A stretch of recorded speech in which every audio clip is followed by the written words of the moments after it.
Hey guys, hope y'all are doing well today. Welcome to part 4 of this week's food forest tour. Coming over here to the blueberry in front of the apple tree. This apple is still dormant.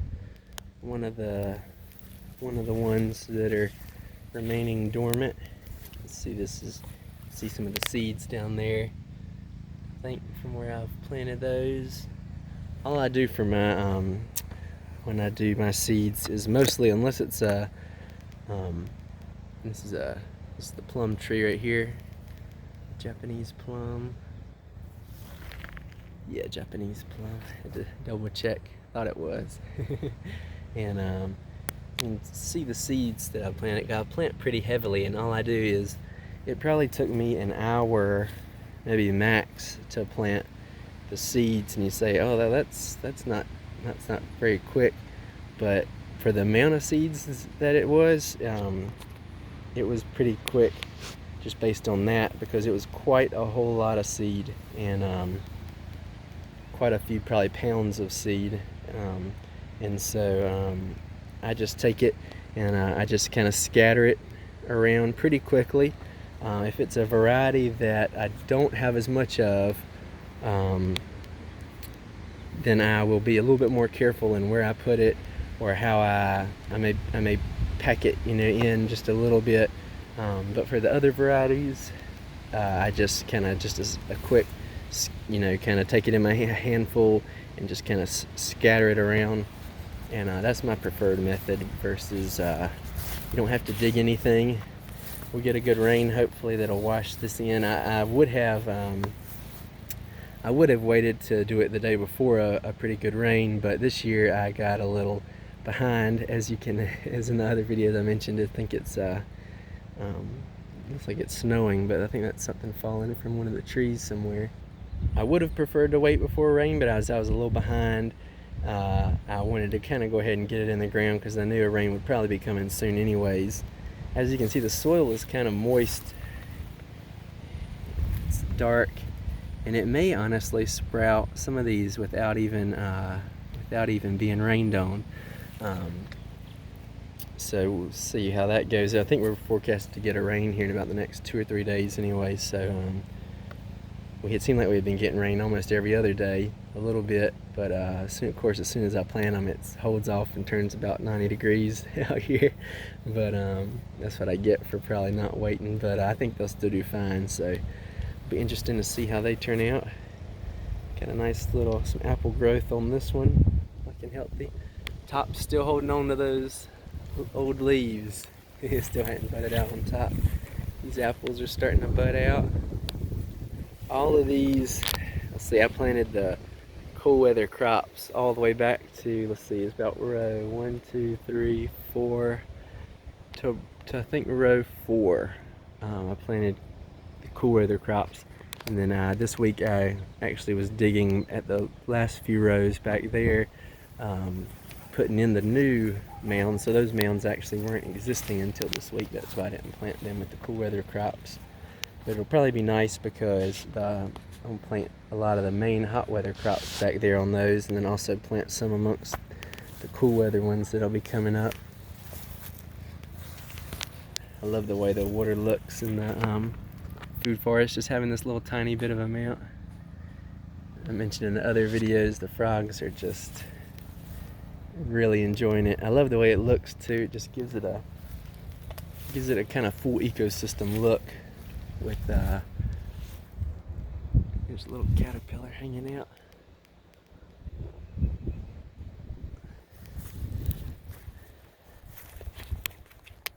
That apple tree still hadn't bloomed out yet, or budded out. Head over to the next row. Speaking of you can see that water beetle right there. There's kind of all kinds of new life coming into the food forest. Let's see if we can get him paddling. Oh, there he goes. He's underwater actually right now. There's some underwater beetles too. You can see there's one right here. See if we can get it up. He goes under. So those are smaller. These are more like bigger ones with, you can see their legs are out to the side paddling. I hadn't looked up the specific type of beetles they are, but really cool just to see all that diversity coming into the food forest. We'll head over to that next row. Got the pomegranate right here, little blueberry up front.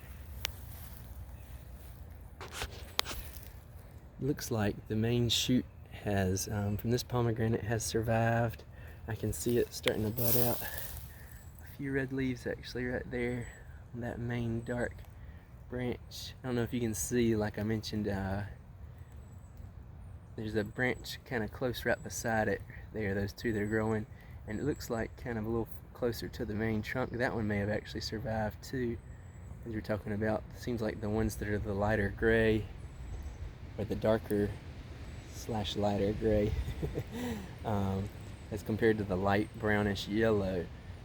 The light brownish yellow looks to mostly have died, whereas the light gray or darker gray seem to live. So that's really good, that main shoot. I think that one grew back completely almost from the ground last year. So that's good that it's finally has a main branch that's big enough to survive. And the bigger the branches are, the more likely they are to be more cold tolerant, so better chance of them making it. So hopefully from here on out, most of those branches will be making it, have a good framework to get started. European plum right here looking really good, putting on lots of new growth already. It's about 6 inches of growth right there probably coming out. A few inches in the other spots, so that's really good to see. Bigger blueberry right here that was pretty newly transplanted though. It's got a few inches of growth already coming out on that one. The apple's still dormant at the tips, you can see. Starting to turn green. They'll be sending out some shoots hopefully really soon. This is the area where the protected blueberry was in. And as you can see, these right here, I think it's a variety of dock, where I had these, the limbs are in the ground. They are just huge compared to if you just take a glance around the rest of the food forest.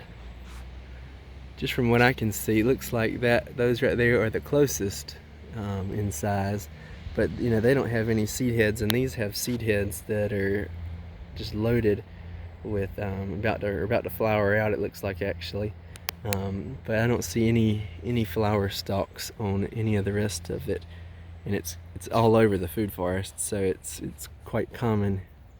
It's everywhere. So just really interesting to me how in this one area that we've got these sticks stuck in the ground, that's doing well too. And it could just be that it's helping to keep the deer off of those, but I don't know if that's just it, because I don't think the deer really love munching on that, or the rabbits. So it's just kind of cool to see. As I mentioned earlier, it could just be a coincidence, but it seems like it could be a little something more going on. Blueberry's doing good. It's kind of down hidden in there really well now that these have grown up so big.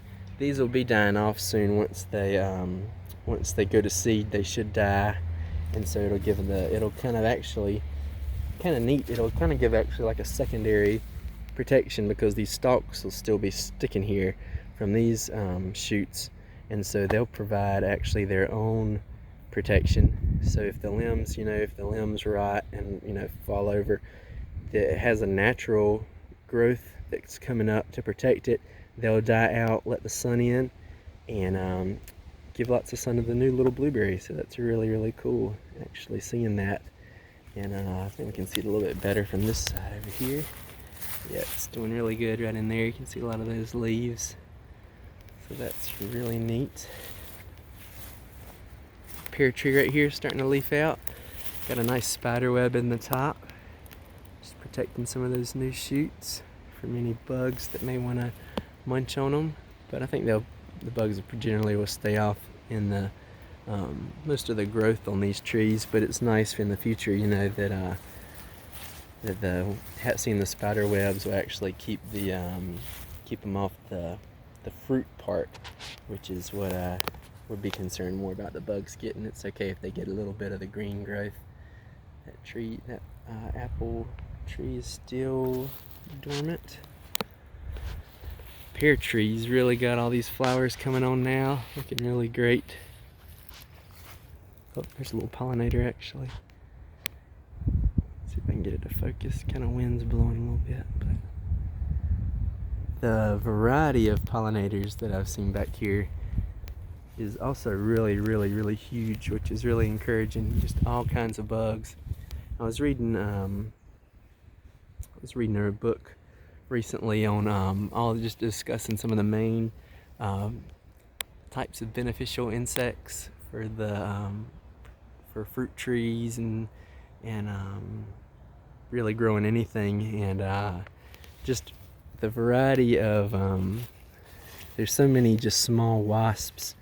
That probably isn't even I don't think that one is actually a wasp. Yeah, it's pretty sure it's not.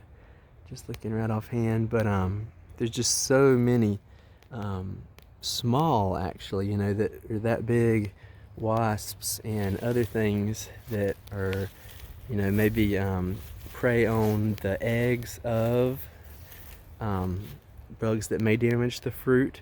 And just noticed there's some rootstock probably coming up. More rootstock for the pears right there. And since I've got some of it growing, right there is some of the older rootstock that's come up. I may actually dig these up and just use those for maybe grafting in the future. So that's what I'll probably do. I'll probably let them grow for this year and get kind of big in size, or as big as they will get. They may not grow too much, kind of, because they're under the shade of the pear tree. Kind of extends out here in the privet, but it'd be kind of neat. And since I've already got it growing over there, I don't really care to see a lot of it else, since especially it's going to fruit. And we'll go over there and I'll talk a second about what I think it's going to do fruit wise. But looking really good. Got some other little pollinators there.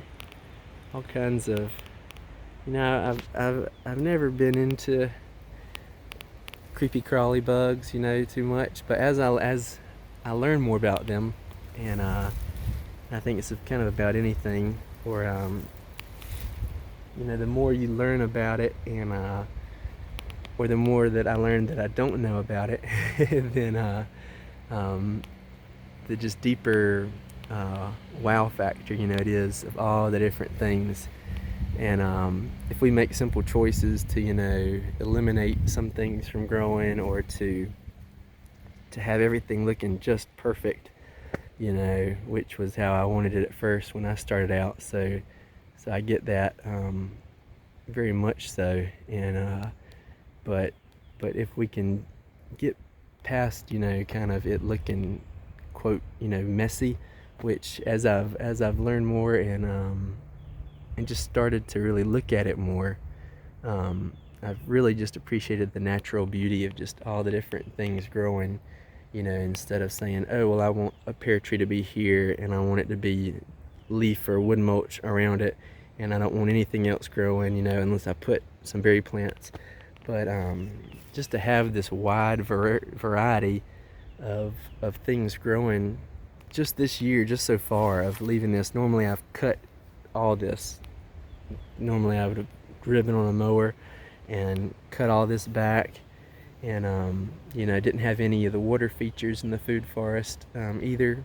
I think that's helped a whole lot, and it's just really cool, and I have really high hopes that it's really going to help the fruit set, as far as reducing the amount of damage from, you know, quote, pest bugs, you know, getting a hold of it. I think it'll balance out itself a lot better, and we'll see at least how it goes. And I'm excited. I think, you know, it may take a year or two for it to really kind of reach of a better balance, but I'm at least hoping that it will, you know, each year have some small growth, and hopefully get to where I'd like to see it. You can even see the small pears starting to form, which are looking really good. So really excited they look really good all over the tree, honestly, where you know, before I wouldn't have seen as many of these flower buds, but so I have really high hopes for that. Let's step over here and just a quick note. for this pear tree. With the little pears that I had seen last week, I don't know if I can spot them right offhand now. I think they're up in there somewhere, but it looks really similar. This tree looks really similar to being like a Bradford pear type variety. So it's kind of a little bit of a bummer, but you know, it might not be, but it really does look like it. And just the more I look at it, because I have one up in the front part of my yard, it probably is, or at least a similar type pear tree that's not edible. So I'm probably gonna leave it for now and just let it grow up this year, and just to check on how the pears turn out. If it does set a few of those pears, I think there's a few on there, but they were really, the way I also thought is because when they started forming, they looked really similar to the Bradford pears, how they form. And instead of where we just saw these kind of really thicken up kind of quickly, but those the ones I saw on the Bradford were kind of the same way, kind of really tiny looking pears, really thin. So we'll see though. I may keep it just to graft onto. I may, but I may just cut it down. So I haven't decided yet. Let me know in the comments what you would do and why do you do it, and love to hear about that. Love talking to you guys about these things, and just love growing stuff together, so I'd love to hear from y'all. Hope y'all have enjoyed the video. This one kind of ran a little longer, but I think there was some neat stuff to talk about, and I'll see you guys in the next video. Bye guys.